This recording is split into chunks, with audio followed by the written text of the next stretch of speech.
Sziasztok gyerekek! Az előbb kaptam egy levelet egy fiatal sráctól, aki hát hisz Istenben, kereső, és rövid időn belül 3 ismerősét, vagy 2 ismerősét és egy rokonát elvesztette, és hát el volt keseredve, hogy vallásos emberek azt mondták neki, idézem, azt mondta, így mondott, fogadott, vallásos emberek, hogy az ő ismerősei a pokolba kerültek, és hogy jaj, hát most erre én mit mondok? Hát először is azt mondom, hogy Jézus is vallásos emberek feszítették keresztre a vallás nevében, az írás nevében, amire azt mondták, hogy ez Isten szava és Isten törvénye. Erről ennyit. Ugyanazt feszítették keresztre, akit ma a kereszténység ugye Isten egyszülött fiának tart. Akkor mennyire mérték a vallásos nézet a pokollal kapcsolatban. Én csak a saját hitemet tudom megismételni, és amit én tapasztalatokkal is alátámasztok, hogy egyrészt nincs olyan, hogy az ember a halála után valahová kerül. Aki a pokolba kerül, az már itt is a pokolban van. A pokol és a menny az nem földrajzi hely, hanem tudatállapot. Az jelen van itt a földön is, és jelen van a túlvilágon is, mert a tudatállapot az nem változik. Ezért nincs olyan, hogy valaki a pokolba kerül, még azok a pokolra valók se kerülnek oda, akik másokat a pokollal riogatnak. A föld lakosságának 70%-a születik le az első és a második, az úgynevezett pokoli szférákból. Az onnan leszületetteknek 2 jellemzője van, csak hogy tudjátok, a durva önzés, durva elkülönültség és a durva anyagiasság. Ez olyan szárazó hangzik, de ha azt mondom, hogy ugye 76 éves öregbácsit 300 forintért agyonverni, 84 éves öregnénit épp pár tojásért, meg 800 forintért legyékolni, és előtte még megerőszakolni, na akkor már hogy ez nagyjából képbe lehet az ember, hogy mi tekinthető a pokoli szféra jellemzőjének. Durva önzés, durva anyagiasság. Minden csak nekem is mindenben anyagias gondolkodás. Akinek a számára a szerelem azt jelenti, hogy letámad egy nőt és megerőszakolja, mert ugye nagyon sokan szinonimaként használják. A szexuális testi vágyat, az meg hát az a szerelmesség.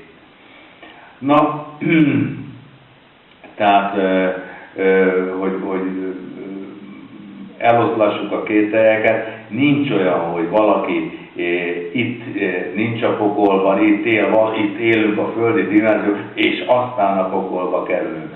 Van egy nagyon nagy veszély, amit ugye sokan nem vesznek tudomásul, pedig épp elég tiltó tábla van. Jézus nagyon sokszor elmondta, hogy ne ítéljetek, mert ítélet alá estek. Amilyen mértékkel mérnek, olyan mértékkel fognak majd mérni nektek is az utolsó napon.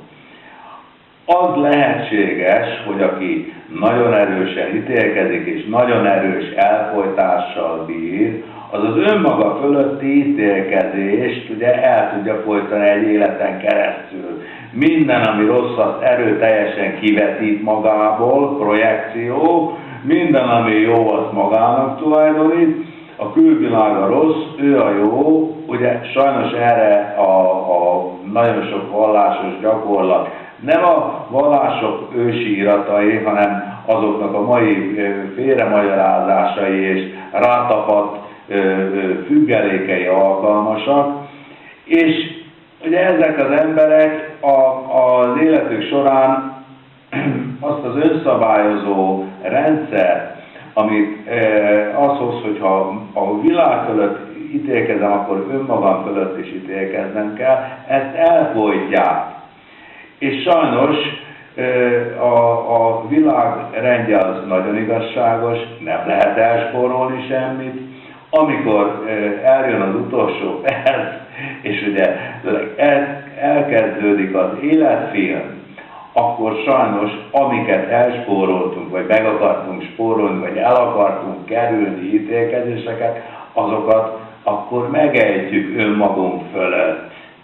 És nagyon megszenvedünk, de ez nem azt jelenti, hogy itt nem voltunk a pokolban, és ott a pokolban kerülünk, vagy itt nem vagyunk a tisztítótűzben, és ott nem a tisztítótűzben bekerülünk.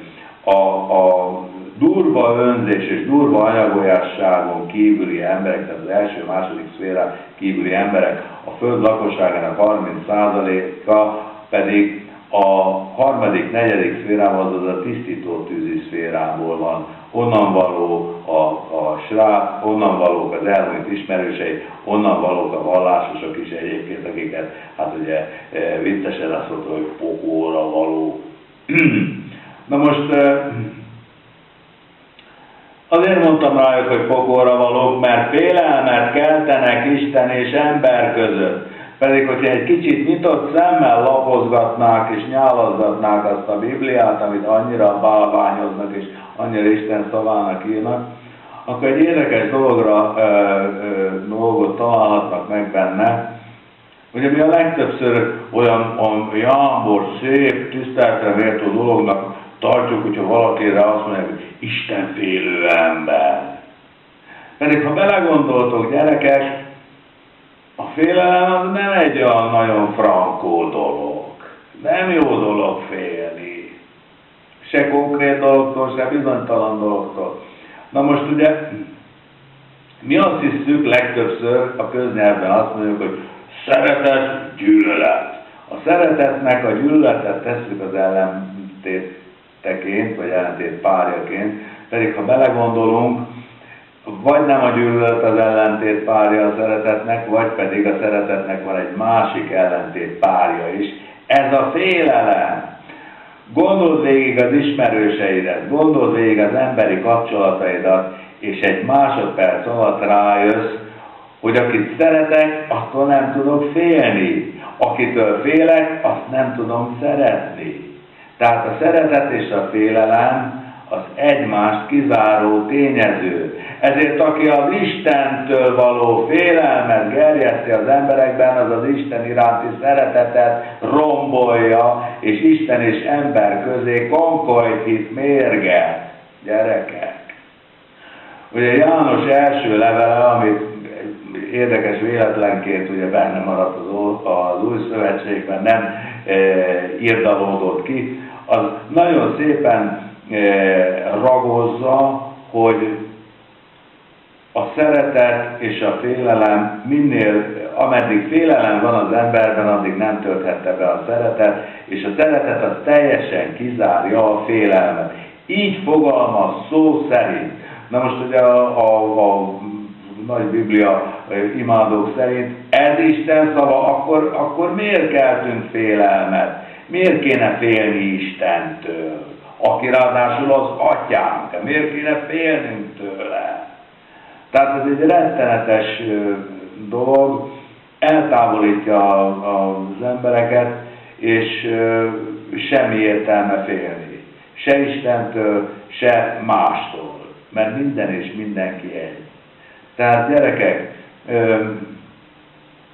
nyugodjon meg mindenki, az elhunytak, mindenki oda kerül, ahová a világ rendje szerint, Isten igazságossága és bölcs szeretete szerint kerül, és ha a világot szeretettel és bölcsességgel igazgatják, már pedig az én Istenem, szerető és bölcs Isten, akkor nekem nincsen félnivaló. Aki pedig kiszámíthatatlan és kegyetlen és szívtelen és szigorú Isten teremt magának, hát az imádja ő. Váljék egészségére. Sziasztok, gyerekek! Majd kigyógyul belőle.